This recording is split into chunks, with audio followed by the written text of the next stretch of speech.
Praise the Lord. आप सबों को प्रभु यीशु मसीह के नाम से जय मसीह की। और आज के इस दिन में मैं याकूब के विषय में कुछ बातों को आपके सामने शेयर करना चाहता हूँ। जब हम उत्पत्ति में पढ़ते हैं तो याकूब को एक धोखा देने वाला, अपने भाई की आशीषों को खरीदने वाला और एक कपटी के समान हम उसको देखते हैं। लेकिन जब अध्याय 28 में हम पढ़ते हैं, याकूब एक जगह पर पत्थर को अपना सिरहाना बनाकर उस पे सोता है और रात में स्वप्न में उसको एक दर्शन मिलता है और वहाँ पर लिखा है कि एक सीढ़ी है जो स्वर्ग तक जाती है और उस पर स्वर्गदूत उतरते और चढ़ते हैं और ऊपर परमेश्वर खड़ा हुआ है और उससे कहता है कि मैं तेरे बाप दादाओं का परमेश्वर हूँ और तुझे जो है जिस भूमि पर तू है वो मैं तुझे दे दूँगा। आगे जब हम पढ़ते हैं वहाँ पर याकूब जो है पहचान जाता है कि ये यहोवा की उपस्थिति का एक स्थान है और यहाँ पर परमेश्वर की उपस्थिति है करके। अध्याय 35 में हम पढ़ते हैं, वहाँ पर इस प्रकार से लिखा है कि याकूब जो है परमेश्वर के साथ उसका मल्लयुद्ध होता है और वहाँ पर वह परमेश्वर उस दूत को पकड़ लेता है और कहता है कि मैं तुझे आशीष लिए बिना नहीं जाने दूंगा, तू पहले मुझे आशीष दे करके। तो वो दूत उससे पूछता है तेरा नाम क्या है। वो वहाँ पर बताता है मेरा नाम याकूब है। वो दूत उससे कहता है कि आज से तेरा नाम याकूब नहीं होगा लेकिन तेरा नाम इस्राएल होगा और मैं तुझे एक महान राष्ट्र बनाऊंगा, एक महान जाति बना दूंगा। आमीन, मैं तुझे आशीष दूंगा करके। Praise the Lord. यहाँ पर याकूब के जीवन से जब हम कुछ बातों को देखते हैं, पहली बात जो मुझे अच्छी लगती वो है कि याकूब हमेशा जब भी उसका परमेश्वर के साथ एनकाउंटर होता है वो जान जाता है कि ये परमेश्वर है और यहाँ परमेश्वर की उपस्थिति है करके। ऐसा क्यों होता है? क्योंकि याकूब परमेश्वर के साथ समय बिताने वाला एक व्यक्ति था।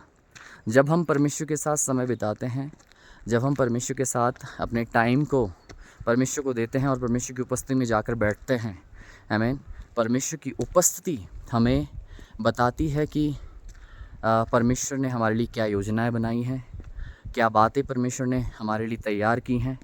वो गुप्त बातें परमेश्वर अपनी उपस्थिति में हम पर प्रकट करता है, हम पर जाहिर करता है।